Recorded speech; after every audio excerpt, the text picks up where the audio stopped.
Hey everyone! Tonight we're drifting back to a time when traveling meant something very different than it does today. No highways, no motels with flickering neon signs, no GPS telling you there's a rest stop in 3 miles. Just you, a dusty road, and the very real question of where you'd lay your head when darkness fell. Before we begin, if you enjoy these slow journeys through history, go ahead and like the video, subscribe if you'd like more of these bedtime stories, and let me know in the comments where you're listening from and what time it is for you right now. I always love seeing who's joining us from around the world. Now, get comfortable. Adjust your pillow. Maybe pull your blanket up a little higher. Turn on a fan if you need that gentle white noise. Dim the lights. Tonight, we're walking the medieval roads together. One slow step at a time. Imagine it's the year 1320. You're a merchant. Or perhaps a pilgrim. Maybe you're a craftsman traveling to the next town to find work. It doesn't really matter who you are. What matters is this. You're on the road. The sun is setting behind the hills. And you're still miles from anywhere that resembles shelter. Your feet ache. Your pack feels heavier with each step. And you're starting to wonder with growing urgency where exactly you're going to sleep tonight. This is the reality that faced countless medieval travelers. And tonight, we're going to explore in gentle detail exactly how they managed to find rest, warmth, and relative safety in a world without holiday inns. Let's start with something simple. In the Middle Ages, most people never traveled more than a few miles from where they were born. Your village was your world. The next village over might as well have been a foreign country. You knew every face, every cow, every tree along the path to the mill. Traveling wasn't something you did for fun. It wasn't something you did on a whim. It was dangerous, expensive, uncomfortable, and often pointless. So why did people do it? Well, sometimes you had no choice. Merchants had to travel to buy and sell goods. That's how they made their living. A wool merchant in England might need to travel to Flanders to sell his fleeces. A spice trader might need to go from Venice to distant markets in the east. These journeys could take weeks, months, or even years. Then there were pilgrims. Thousands upon thousands of people traveled for religious reasons. Some went to Canterbury to visit the shrine of Thomas Becket. Others made the long, grueling journey to Santiago de Compostela in Spain. The most ambitious pilgrims set out for Jerusalem itself, knowing they might never return. These journeys were acts of faith, penance, or hope for divine healing. Craftsmen traveled too. A young stonemason might travel from town to town, looking for work on a new cathedral. A wandering minstrel would move from castle to village, trading songs for meals and a place to sleep. Laborers followed the harvest, moving with the seasons. And then there were the people fleeing something. Debt. Accusations of crime. Bad marriages. Famine. Disease. War. The roads of medieval Europe were full of people trying to escape their old lives and find something better elsewhere. Or at least something different. If you were planning a journey, you didn't just walk out your door one morning and start wandering. You prepared, sometimes for weeks. First, you needed the right clothing. Your everyday tunic wasn't going to cut it. You needed something sturdy. Wool was best because it stayed warm even when wet. You'd want a good cloak, thick and long enough to wrap around yourself at night. A hood was essential to keep the rain off your head. Good leather boots were worth their weight in silver. Bad boots meant blisters, and blisters on the medieval road could easily become infected wounds that ended your journey or your life. You needed a pack or a satchel, something to carry your belongings. Most travelers kept it simple because everything you carried, you'd be carrying for miles and miles. A change of clothing, perhaps. A blanket or a cloak that could double as a blanket. A knife. A wooden bowl and spoon, water flask, made from leather or a hollowed gourd. Maybe a small pot for cooking if you were ambitious. Food was crucial. Bread was the staple. Hard bread that wouldn't mold quickly. Cheese that could last. Dried meat if you could afford it. Nuts. Dried fruit. Things that wouldn't spoil quickly and didn't need cooking. You'd supplement this by buying food along the way, but you couldn't count on finding a market or an inn every day. Money was another consideration. You needed enough coin to pay for food, lodging, and tolls. Medieval roads had tolls. Lords charged fees for crossing bridges or passing through their territories. It was one of the many small ways they extracted wealth from travelers. But you also couldn't carry too much money because that made you a target for thieves. And speaking of thieves, you might travel with a staff. Officially, it was a walking stick to help you on rough terrain. Unofficially, it was a weapon. A good thick staff could crack skulls if necessary.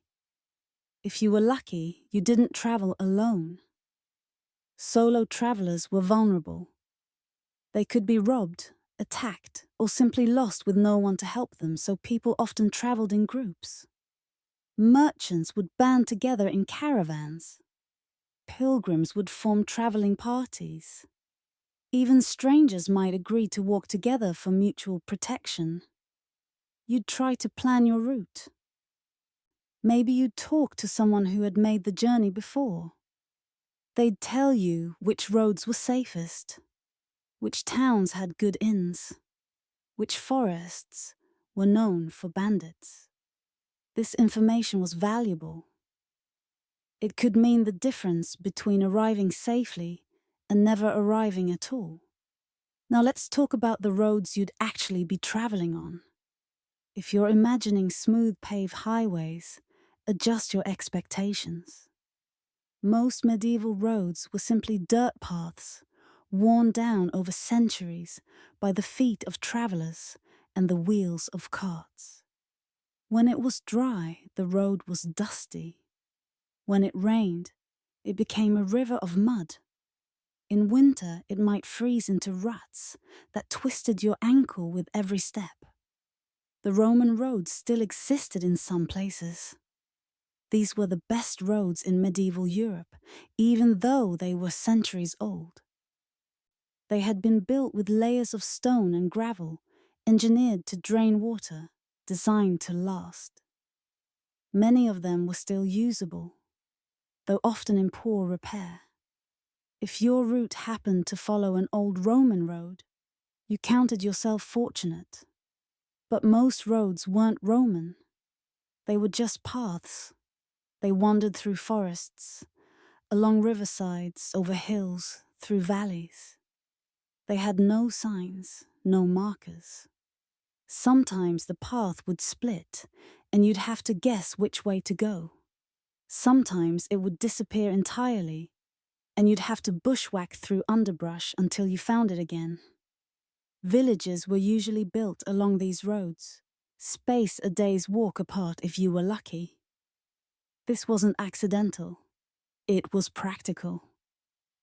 Travelers needed places to rest, and villagers could make money from travelers. But not every stretch of road had convenient villages every 20 miles. Some roads went for days through empty countryside, through dense forests, across desolate moors. There were dangers everywhere. Bandits, of course.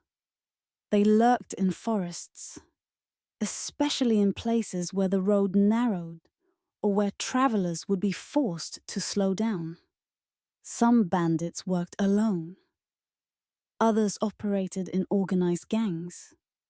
The most successful bandits knew the roads better than honest travelers did. They knew where to hide, when to strike, how to disappear.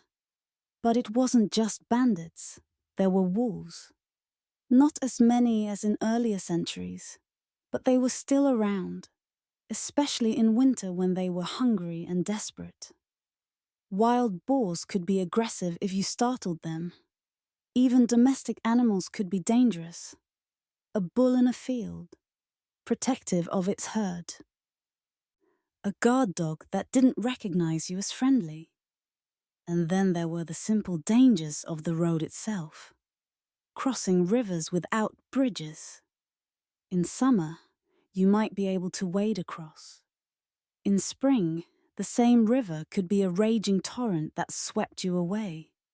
Cliffs and steep hillsides where one wrong step meant a fatal fall. Marshes that looked like solid ground until you stepped on them and sank. Weather was perhaps the most constant danger. A sunny day could turn into a thunderstorm in hours. Rain could soak you to the bone and bring on a chill that could kill you if you couldn't get warm and dry. Heat could exhaust you, especially if you ran out of water. Snow could trap you far from shelter. So that's what you were dealing with. Difficult roads, no guarantees, and the constant pressing question, where am I going to sleep tonight? If you were fortunate, you'd reach an inn before dark. The inn wasn't usually a grand establishment. It was often just a large house with extra rooms, owned by someone who'd realized they could make money from travelers. In a town, it might be a more substantial building with a proper tavern on the ground floor and rooms upstairs. But in the countryside, it could be quite basic. You'd recognize an inn by its sign. Literacy wasn't universal, so inn signs were pictures, not words. The red lion, the white hart, the bush. The sign would hang from a post or bracket, creaking in the wind, visible from down the road. If you saw that sign as the sun was setting, you'd feel a wave of relief wash over you. Walking into an inn was like stepping into warmth and noise and light after hours of cold, quiet walking. There would be a fire burning in the hearth. That's the first thing you'd notice, the blessed warmth of it. Your hands, stiff from the cold, would start to tingle painfully as they warmed. The innkeeper would size you up immediately. Could you pay? Were you trouble? Honest travelers were welcome. Vagabonds who looked like they might cause problems or couldn't pay were not. The innkeeper's job was to make money and keep order in that order. You'd negotiate a price. How much for a bed? How much for dinner? How much for breakfast? How much for ale? The innkeeper might quote you one price if you looked wealthy, another if you looked poor. You'd haggle. This was expected. Eventually, you'd agree on a rate. Most of your evening would be spent in the common room. This was the main hall of the inn, dominated by that fire we mentioned. There would be tables and benches, the smell of cooking food, the sound of conversation. Other travelers would be there. Merchants, mostly. Maybe some pilgrims. Local people from the town might drop in for ale and gossip. Everyone would be talking, sharing news, stories from the road. Which bridges were out? Which roads were good? Where bandits had been spotted? This exchange of information was crucial. It could save your life. The innkeeper or his wife would be cooking. Stew was the standard fare. It sat in a pot over the fire, constantly being added to. Vegetables, meat if you were lucky, barley or oats to thicken it. Day-old stew was often better than fresh because the flavors had melded.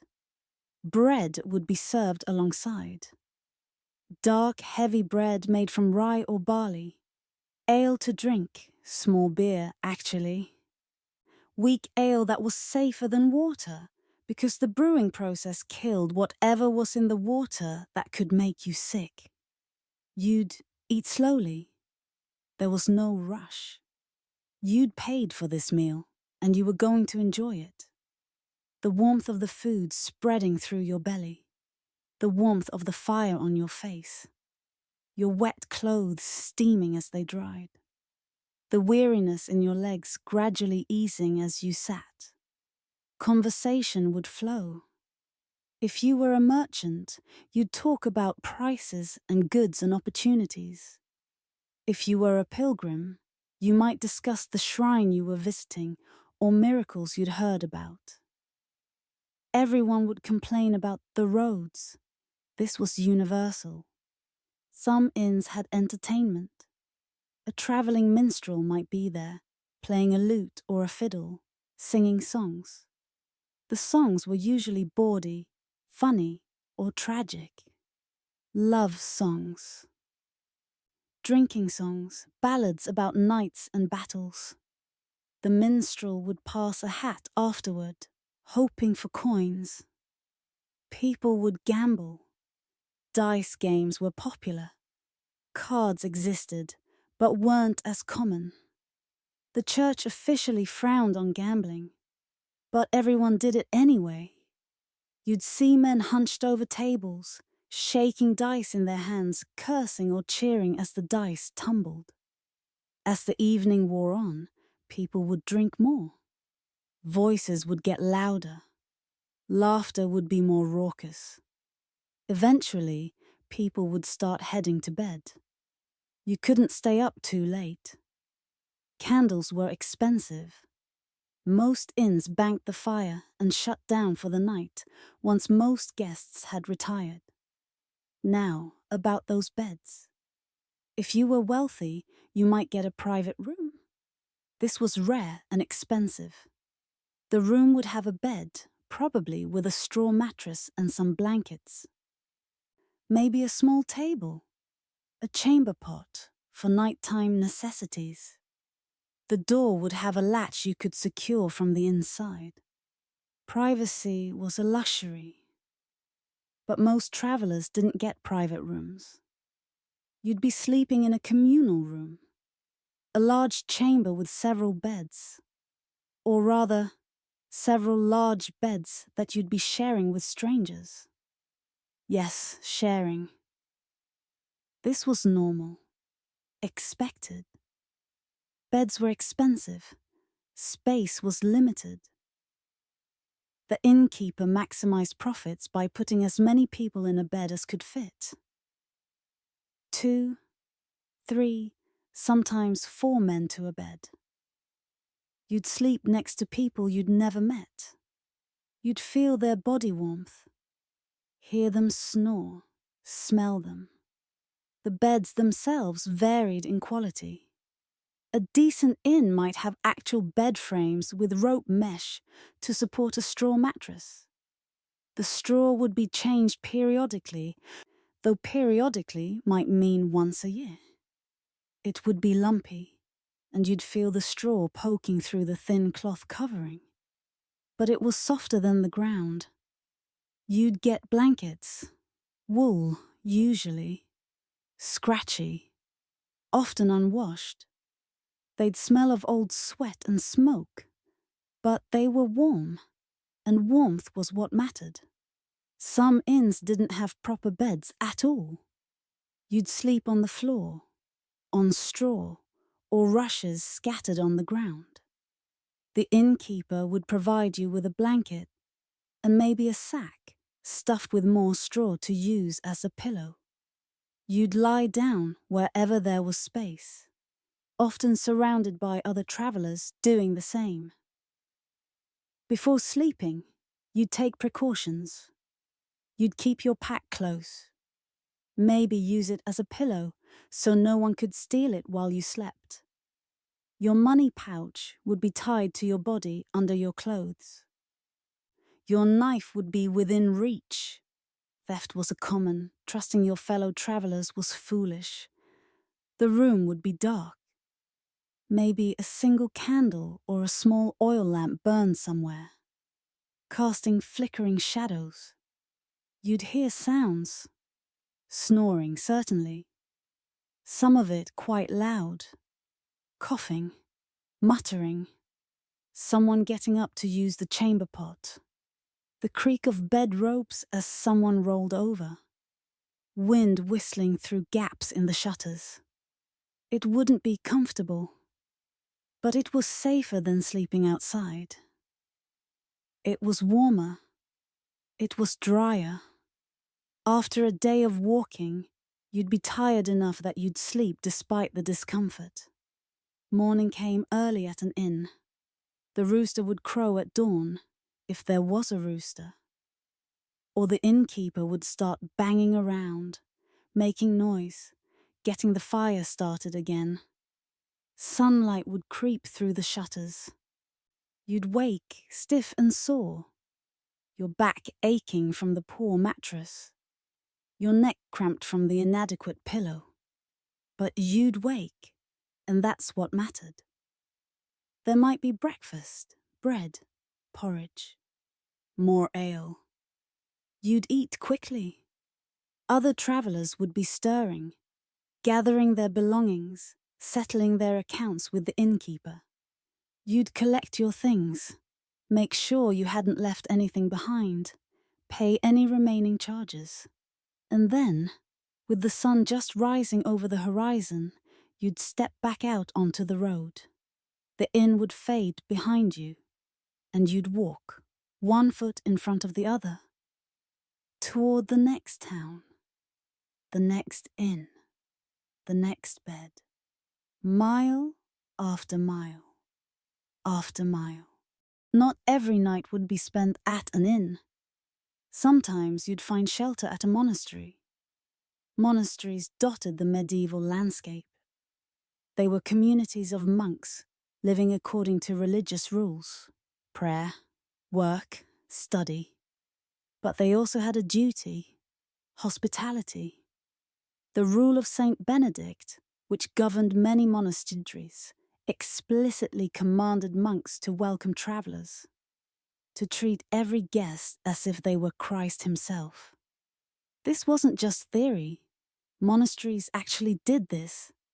They maintained guest houses specifically for travelers. If you arrived at a monastery's gates and asked for shelter, you'd be let in, fed, given a bed.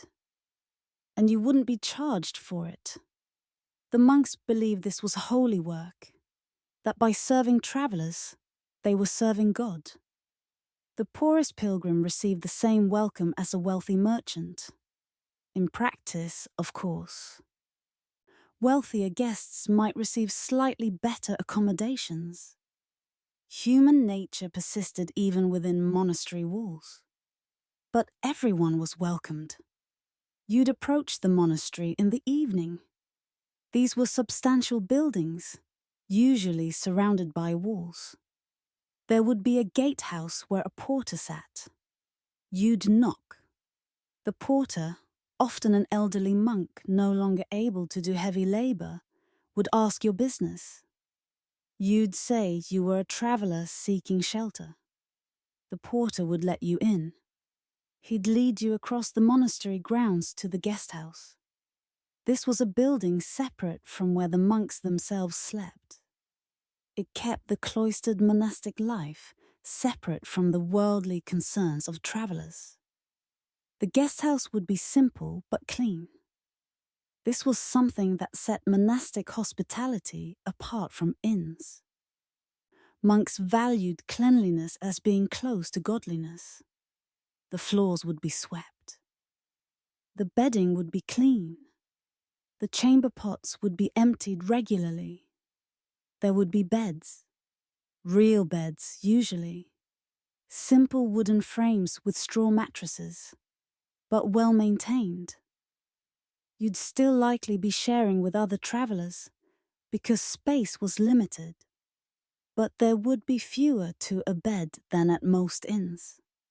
A monk would show you to your bed. He'd tell you the rules. The monastery kept to a schedule. Prayers at certain hours. Meals at certain times. Guests were expected to be respectful. No loud talking. No gambling. No drinking to excess.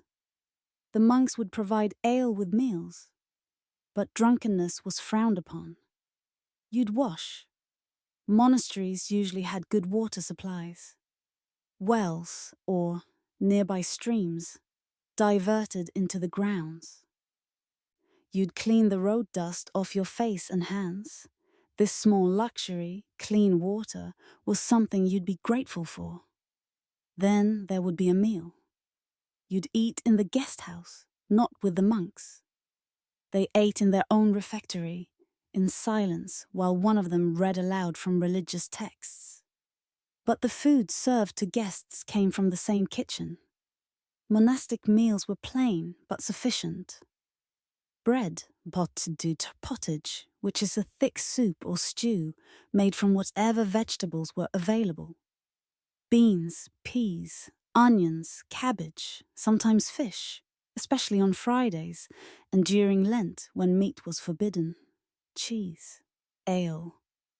The portions were adequate. You wouldn't leave hungry, but you wouldn't be stuffed either. The monks were often quite skilled at food preservation. They made excellent cheeses. They brewed good ale. They maintained orchards and gardens. Some monasteries were famous for particular foods. A monastery in one region might be known for its apple cider, another for its honey, another for a particular type of cheese. You'd eat quietly, maybe make polite conversation with other guests, but the atmosphere would be more subdued than at an inn. The presence of holiness, real or imagined, made people behave better. After the meal, you'd have time before bed. Some guests would attend the evening prayers called Vespers and Compline. You'd sit in the back of the church while the monks chanted in Latin. The sound was beautiful even if you didn't understand the words. Plain song, they called it. Unaccompanied voices rising and falling in ancient melodies. The candlelight flickering on stone walls. The smell of incense. It was peaceful, restful. Bedtime came early at monasteries. The monks rose in the middle of the night for matins. Prayers offered in the darkest hours. They needed their sleep. Guests were expected to retire early as well. The guest house would grow quiet. You'd lie in your bed, cleaner and more comfortable than at most inns. Through the walls, you might faintly hear the monks singing Compline, the night prayer. The sound was soothing, a gentle murmur of devotion drifting through the darkness. You'd sleep better here than almost anywhere else on the road. The bed was good. The room was clean. You were safe from behind monastery walls. No one was going to break in and rob you. The monks kept watch. The gates were barred. In the middle of the night you might wake to hear bells, the monastery bells ringing for matins, the monks rising in darkness to pray. You could hear their footsteps, the quiet shuffle of many men moving through the night. But it wouldn't disturb you much. You'd roll over and go back to sleep. Morning at the monastery began early. The bells would ring again for lauds, the morning prayer. Sunlight would creep into the guest house. You'd rise, wash again, and go to breakfast. Breakfast was simple. Bread, maybe some porridge, ale. The monks believed in starting the day with substance but not excess. Before you left, you might try to give a donation. The monks insisted hospitality was free, but they wouldn't refuse a gift. You'd leave what you could afford. A few coins in the church's alms box. The monks would pray for your safe journey. And then you'd be on your way, grateful for a night of rest and peace. Not every religious house was a monastery. There were also hospitals, though not hospitals as we know them. Medieval hospitals were places run by religious orders to care for the sick, the elderly, and travelers. Many of them had beds specifically set aside for travelers. You'd be welcomed as you would be at a monastery, given a bed, given food. The nursing brothers or sisters would tend to any injuries or illnesses you had. A blister, a fever, a cough. They knew herbal remedies, how to set a broken bone, how to clean and bandage a wound. The care was basic by modern standards, but it was often the best available, and it was offered freely to anyone who needed it. There were also hospices, especially along pilgrimage routes. These were specifically built to house pilgrims traveling to holy sites. Some were quite large, able to house hundreds of pilgrims at once. Others were small, offering shelter to just a dozen or so. Hospices were simpler than monasteries, just beds and basic food. But they were strategically placed along difficult stretches of road, at the top of mountain passes, in dangerous areas, where pilgrims needed them most. If you were on a pilgrimage, you'd rely on these hospices. They made long pilgrimages possible for poor people who couldn't afford inns every night. The network of religious hospitality crisscrossing medieval Europe was one of the wonders of the age. Though few people thought of it that way, it was just how things were. Of course, there were many nights when you couldn't reach an inn or a monastery. When darkness fell and you were still miles from anywhere. What then? Then you slept rough, out in the open. And this is where traveling became truly dangerous and uncomfortable. The first rule of sleeping rough was to find a good spot before it got too dark to see. You couldn't just stop anywhere. You needed to think about safety, comfort, and water. Safety first. You didn't want to sleep right next to the road where anyone passing by could see you. That's asking to be robbed. You'd look for a spot off the road, hidden from casual view, behind trees, in a small clearing, under a rock overhang if you were lucky, but not too far from the road. Get lost in the forest at night, and you might not find your way back. The forest was dangerous in itself. Those wolves we mentioned, boars, and worse, the possibility of getting completely turned around and spending days lost in the woods. You wanted somewhere defensible if possible. A spot where your back was against something solid. A large tree, a boulder, a hillside. This way, you only had to worry about threats from in front of you, not all around. Water was important. If you could camp near a stream, you could refill your water flask, but not too close. Low-lying areas near water got cold and damp at night. Morning mists would soak you through. You wanted to be near water but slightly elevated. You'd also avoid camping in dips or hollows in the ground. Cold air sank. It collected in low spots. You'd wake up colder than if you'd slept on slightly higher ground. Medieval travelers knew this from hard experience. Once you found your spot, you'd set up camp. This wasn't complicated. You didn't have a tent. Most travelers didn't. Tents were for armies and wealthy merchants with pack animals to carry them. You'd clear the ground of rocks and sticks. Anything that would jab into your back or side as you slept. You'd gather something soft to lie on if possible. Pine boughs were good if you were in a pine forest. Dry leaves, ferns. Anything to create a barrier between you and the cold ground. The ground was your enemy. It would suck the heat right out of your body. You could be wearing layers of clothing, wrapped in your cloak, and still wake up shivering because the cold had seeped up from below. If you had a blanket or an extra cloak, you'd lay half of it on the ground and wrap the other half over you. This helped. Not much, but some. Then there was the question of fire. A fire would keep you warm. It would keep animals away.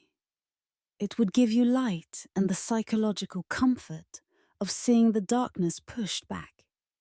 But fire had drawbacks. Smoke was visible. It announced your presence to anyone within miles.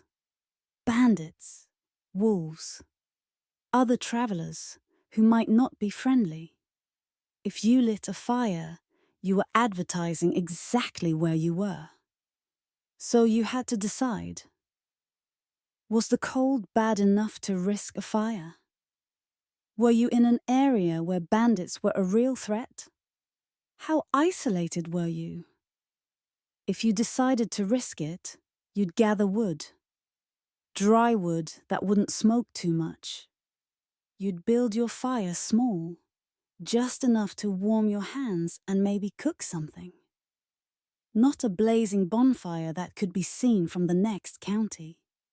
Starting the fire was its own challenge. If you were prepared, you'd have flint and steel. You'd strike them together to create sparks, aiming them at a bundle of dry tinder. Char cloth worked well. Dry moss, thin shavings of wood. Once you got the tinder smoking, you'd blow on it gently, coaxing it into flame. Then you'd feed it small twigs, building it up gradually.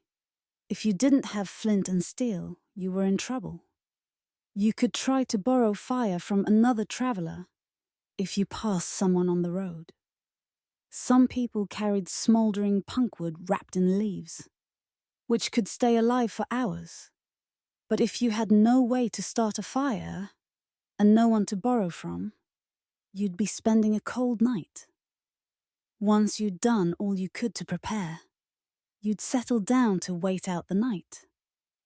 You'd sit with your back against your tree or rock, wrapped in your cloak, your pack close by. Your knife in hand or under your clothes, where you could reach it quickly, and you'd wait. The forest at night is never silent. There are constant sounds. Leaves rustling, branches creaking, small animals moving through the underbrush, owls hooting, the wind.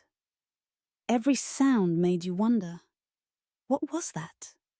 Your fire, if you had one, would cast dancing shadows. Your imagination would turn those shadows into threats. Was that movement? Is something out there? You'd grip your knife tighter. Sometimes it was nothing. Sometimes it was a fox or a deer, just as startled by you as you were by it. Sometimes it was something more dangerous. A wolf drawn by the smell of your food. Bandits creeping closer to see if you were worth robbing.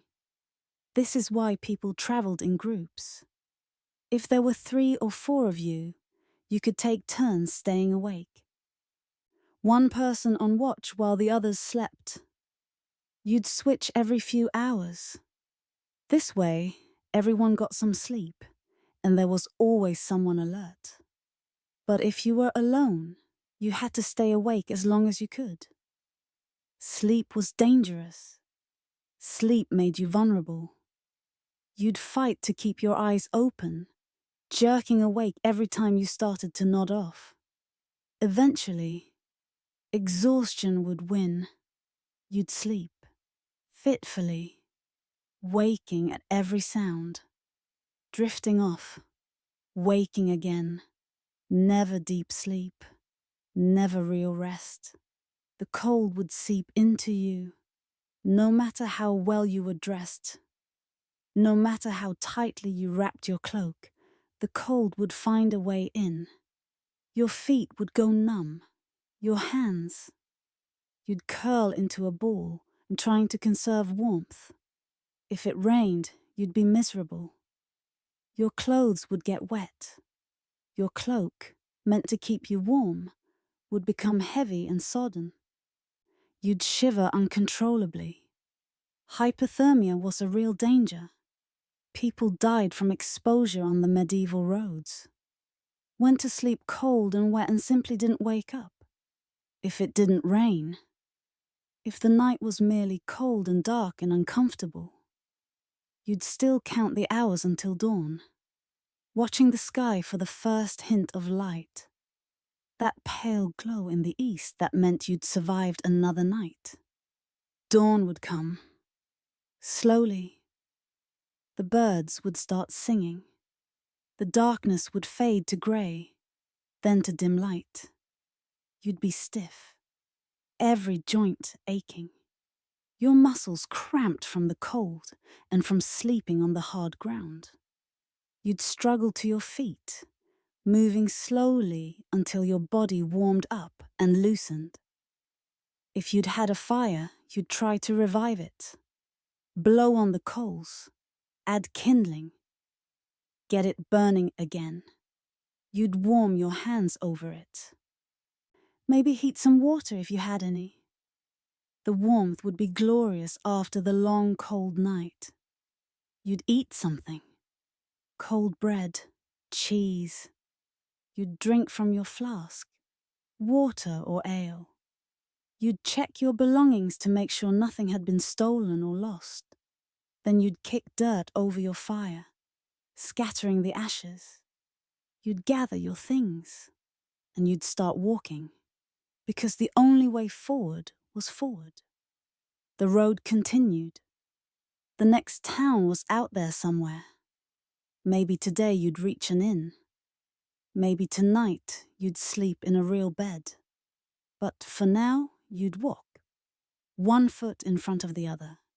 The sun rising slowly, the cold night fading into memory. Sometimes, if you were lucky, you'd find a barn. Barns and outbuildings dotted the countryside. Every farm had them.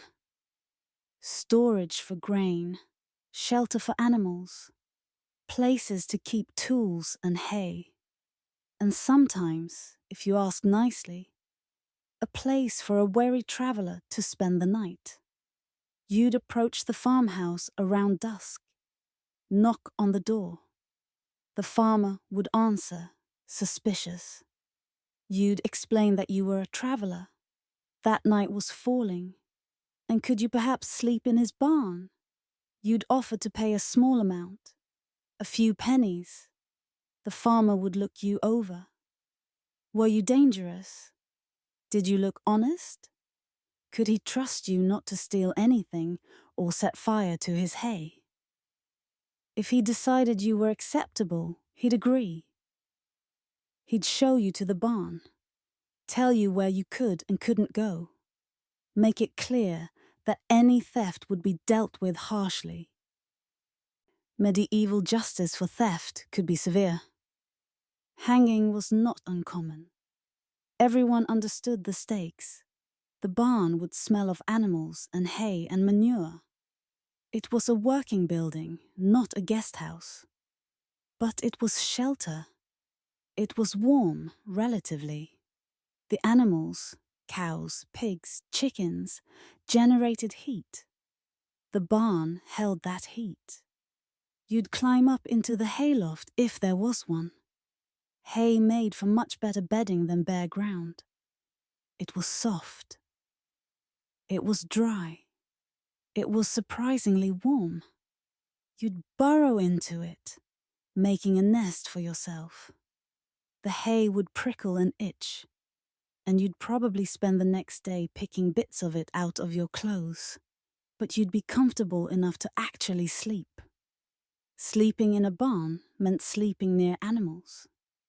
This had advantages and disadvantages. The advantages: warmth, as mentioned. Also, oddly, safety. Animals made noise when they were disturbed. If someone tried to sneak into the barn, the chickens would squawk, the pigs would grunt, the cow would low. You'd wake up. This made barns relatively secure. The disadvantages: smell, obviously. Medieval barns were not cleaned as frequently as modern ones. The odor was ripe. You'd get used to it eventually, but the first whiff was always potent. Also, animals weren't always calm. A nervous cow could kick. Pigs could be aggressive if you got too close to their sleeping area. And rats. Barns always had rats. They lived in the stored grain. They'd scurry around at night. You'd hear them, feel them occasionally running over you if you were sleeping on the ground. This was deeply unpleasant, but not dangerous unless they bit you. Despite these drawbacks, a barn was far superior to sleeping in the open. It had a roof. It kept out the wind and rain. You'd wake up in the morning relatively well rested, smelling strongly of farm animals, but alive and reasonably warm. Sometimes, if you were very lucky and the farmer's wife took pity on you, she'd bring you food: a bowl of pottage, some bread and cheese, milk fresh from the cow. This generosity wasn't expected, but it wasn't unheard of. Medieval people understood hardship. They knew what it was like to travel, to be far from home, to be tired and hungry. Some of them would help if they could. Not everyone was kind, but some were. You'd eat gratefully, thank them. In the morning, you'd try to repay their kindness.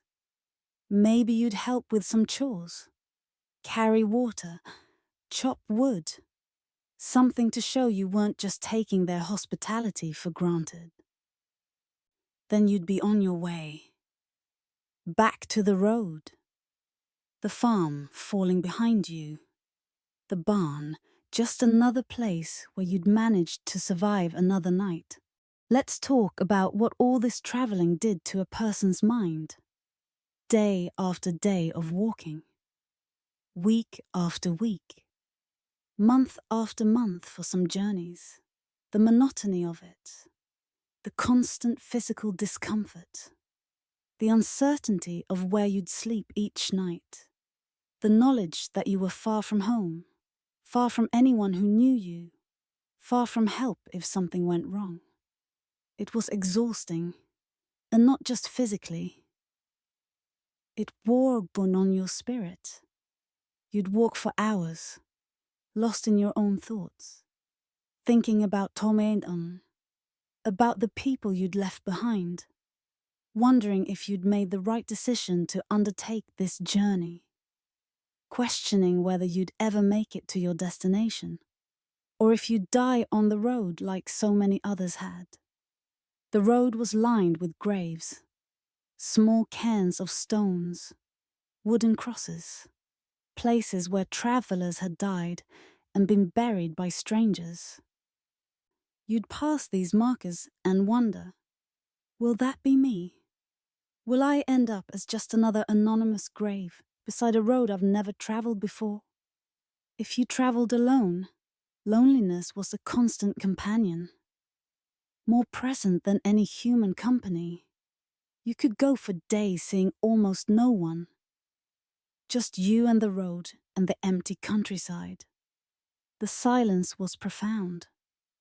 No one to talk to, no one to share your thoughts with, no one to help if you needed help.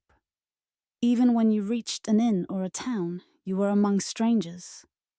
Everyone else had their own concerns, their own journeys, their own problems.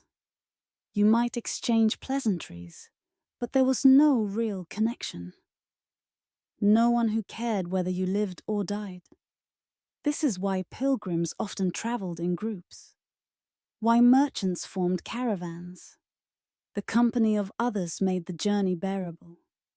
You could talk, share stories, complain together about the road, look out for each other. The loneliness was less crushing when someone else was walking beside you. Fear was another constant companion.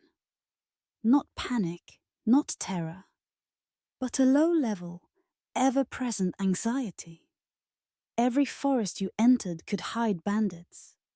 Every stranger you passed on the road could be a threat. Every strange sound at night could be danger. You never truly relaxed, never truly felt safe. This hypervigilance was exhausting. It kept you alive, but it wore you down. Your muscles would be tight, your jaw clenched. Your sleep, when you managed it, was restless. Some travelers dealt with this fear through faith. If you were a pilgrim, you'd pray, constantly. You'd ask God for protection, for guidance, for the strength to continue. The prayers gave you something to do with your anxiety, a way to channel it.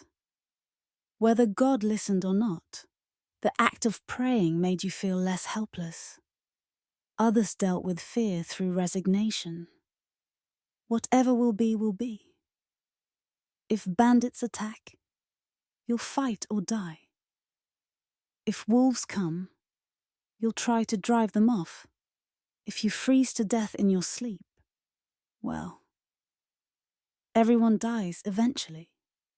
This fatalism was oddly comforting. Once you accepted that you might die, the fear lost some of its power. But there was also hope. There had to be. Otherwise, no one would travel at all. Hope that you'd reach your destination, that the journey would be worth it, that the shrine you were visiting would grant you the healing or forgiveness you sought, that the business you were conducting would be profitable, that the new life you were seeking would be better than the one you left behind. This hope kept you putting one foot in front of the other, even when you were tired, even when you were cold and hungry and scared, even when every part of you wanted to turn around and go home. Hope pulled you forward. And determination. The stubborn human refusal to give up. You'd started this journey, and by God, you'd finish it. You'd survive. You'd endure. You'd make it through one more night, one more mile, one more day. This determination was your greatest weapon against the road. Stronger than your knife, more valuable than your money. It was the thing that got you through. Eventually, if you were fortunate, you'd arrive. You'd crest a hill and see your destination spread out below you. The city you'd been traveling toward. The shrine. The castle. Whatever your goal was, there it would be. Real. Solid. No longer just a dream or a destination on a map. You'd feel a surge of emotion, relief, joy, disbelief that you'd actually made it. All those days and weeks and miles. All those uncomfortable nights and dangerous moments. all that uncertainty and fear and loneliness. And here you were.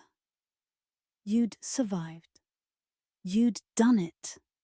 You'd walk those final miles with renewed energy, your aching feet barely touching the ground. The city gates would open. You'd pass through. You'd be surrounded by people and noise and activity. The journey was over. You'd find lodging, a real bed, not shared with strangers, not in a hayloft, not on the cold ground. A real bed in a real room with a door that locked. You'd sleep for 12 hours straight, deeply, dreamlessly. The kind of sleep that comes only after profound exhaustion finally ends. In the days that followed, as you rested and recovered, you'd think about the journey. All those nights sleeping in strange places. All those miles walked. All those moments of fear and discomfort. And you'd realize something. You'd learn things about yourself, about what you could endure, about the kindness and cruelty of strangers, about the world beyond your village. The medieval traveler was changed by their journey. They'd seen things, experienced things. They returned home with stories, with a broader understanding of the world, with the knowledge that they'd faced hardship and survived. The journey had been difficult, dangerous, uncomfortable, but it had also been an adventure, an achievement, something that not everyone had the courage or the ability to do. And when they told their stories, sitting by a fire in their old age, they'd talk about the hardships, the cold nights, the fur, the discomfort. But they'd also talk about it with a certain pride. They'd done it. They'd been travelers on the medieval roads. They'd found shelter wherever they could. They'd survived. And that's what it was like.